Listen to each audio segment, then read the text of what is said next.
Hello, this is G. Welcome back to my channel. Kamusta kayong lahat? So, itong reading na to ay collective. Paalala lang din, hindi lahat ay makaka-resonate sa reading na to. So, take what resonate and leave what doesn't. So, ibig sabihin ko hindi ka naka-resonate at hindi na-pick up yung energy mo, ibig sabihin hindi para sa ang reading na to. Doon pala sa mga gustong mapa-private reading sa akin, nasa description yung link na aking Facebook page. Nag-cleanse din po ako, nag-healing. So kung gusto niyo po magpa-schedule, i-PM niyo lang po kami sa GG Star TV. Available na rin po ang aming pampaswerte na bracelet. Meron din po kaming pangontra sa gayuma. At meron din po kaming all-in-one na bracelet. So kung gusto niyo pong mag-order, naka-pin post na po sa baba yung link na aming Facebook page. Paka-check na lang po.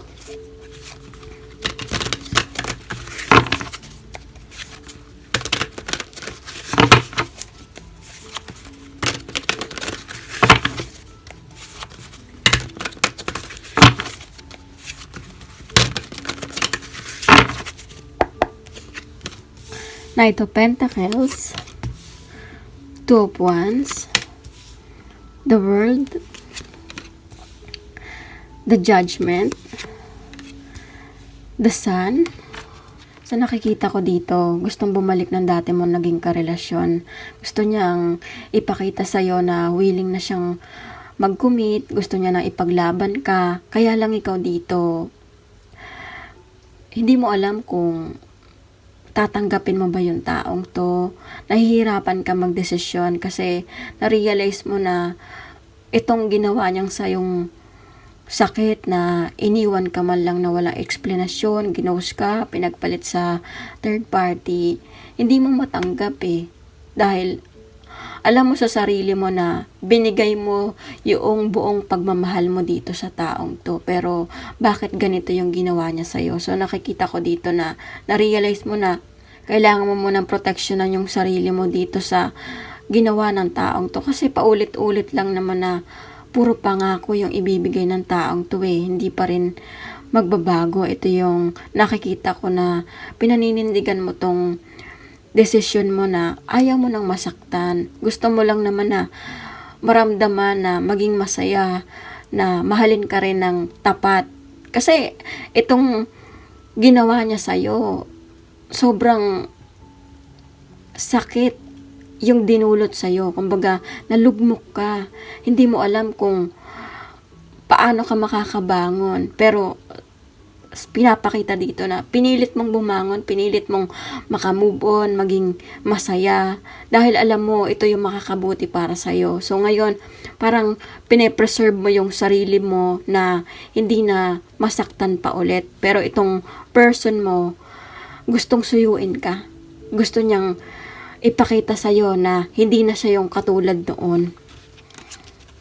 The Moon, sa nakikita ko dito, nahihirapan ka nang magtiwala sa taong to Kumbaga, nagkaroon ka ng trust issue sa kanya. Hindi mo alam kung nagsasabi ba to ng totoo, baka bumabalik lang to dahil may kailangan lang sa sayo, or sasaktan ka lang ulit, or baka dahil wala nang tumatanggap sa kanya. So sa nakikita ko, inoobserbahan mo siya kung ano ba talaga yung tunay na intensyon ng taong to. Although, nandun pa rin yung pagmamahal mo para sa kanya. Pero, hindi mo kayang i-accept siya sa ngayon dahil na-realize mo na baka malagay ka lang sa isang sitwasyon na mahirapan ka lang ulit. Ito yung nakikita ko dito na meron pa ring tinatago yung taong to dahil nagda-doubt ka pa rin sa ginagawa niyang panunuyo sa iyo Ito yung nakikita ko.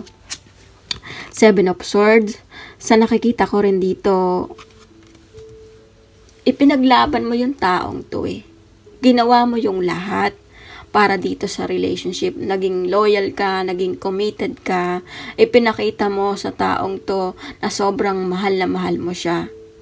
Pero ito yung nakikita ko na tinalikuran ka ng taong to Kaya ito yung dahilan kung bakit ka parang nagdadalawang isip na pabalikin or i-accept yung taong to dahil tumatak na sa isipan at puso mo na itong taong to hindi na talaga magbabago kahit na ano pang pangako niya sa'yo, parang ang hirap ng tanggapin eh. Dahil paulit-ulit kanyang sinaktan. Ito yung nakikita ko dito na ipinaglaban mo siya hanggang sa huli. Nagmakaawa ka sa taong to para lang bumalik sa'yo or maayos tong relationship.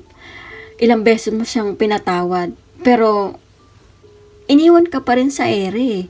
Ito yung nakikita ko dito na hindi mo matanggap na dahil lang dito sa pagmamahal mo sa taong to, nawalan ka na ng tiwala din para sa sarili mo. Ito yung nakikita ko na nakalimutan mo na mahalin na rin yung sarili mo dahil lang puro ka bigay ng pagmamahal dito sa taong to. The Magician. So, sa nakikita ko rin dito, talagang gusto mong pukusan muna itong sarili mo. Sa nakikita ko, marami kang gustong gawin ngayon. Gusto mo munang ipakita sa taong to na kaya mo naman eh, kahit na wala na siya. Or kumbaga,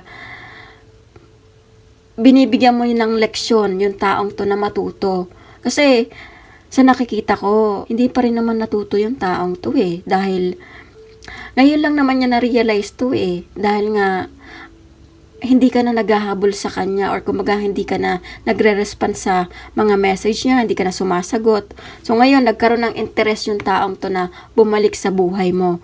Pero sa nakikita ko dito, kaya mo nang kontrolin yung feelings mo, itong emotion mo, dahil ayaw mong magpadala or magpaloko pa ulit dito sa dati mo naging karelasyon. Ito yung nakikita ko na willing ka na mag-take a risk eh. Kumbaga, naka-move on ka na, na-try mo nang ipakita sa kanya na kahit wala siya, tumayo ka sa sarili mong paa. So, sa nakikita ko dito, hindi mo na iisipin pa na makita yung sarili mo na bumalik dito sa taong to. Yun ang sinasabi dito na mas binalyo mo ngayon yung sarili mo. Natuto kang mahalin at irespeto yung sarili mo dahil sa ginawa ng taong to na bigla ka na lang niyang iniwan or pinagpalit sa third party. Ngayon, nagkaroon ka ng spiritual awakening or kumbaga nagising ka sa katotohanan na masaya ka sa pinili mong desisyon. Although, alam mong masakit pa rin na ito yung ginawa ng taong to, madami kayong pangarap, pero inisip mo na hindi para sa'yo yung taong to eh. Meron pang nakalaan para sa'yo na talagang magmamahal sa'yo. Yun ang nakikita ko na nag-walk away ka dito sa sitwasyon kasi mas pinili mo yung sarili mo, yung peace of mind mo. The Devil, sa nakikita ko dito, maraming kasinungalingan pa rin na nililihim yung taong to hanggang ngayon. Dahil kahit na bumabalik sa'yo to, may tinatago pa rin yung taong to eh. Hindi niya pa rin masabi-sabi yung totoo sa'yo. So, sinasabi dito na kailangan mong mag-ingat pa rin sa taong to kung ikaw nag-iisip pa rin na bigyan ng chance yung taong to na pabalikin sa buhay mo. Sinasabi dito, obserbahan mo muna yung taong to dahil maaring masaktan ka lang, iwanan ka lang ulit at meron pa ring bisyo yung taong to, nang bababae pa rin, nagsusugal pa rin, nagiinom pa rin, hindi niya pa rin maiwan-iwan yung temptation. Ito yung sinasabi dito. Bumabalik lang yung taong to dahil may kailangan lang siya. Ito yung nakikita ko dito dahil nga alam niya na ikaw lang yung tatanggap sa kanya. Pero na-realize mo na ngayon na hindi mo deserve yung taong to, hindi mo deserve yung pagmamahal na ibinibigay niya sa'yo dahil sobra ng toxic, nakakapagod na, paulit-ulit na mga kasinungalingan na lang yung laging sinasabi ng taong to. So, magtingin tayo ng final message.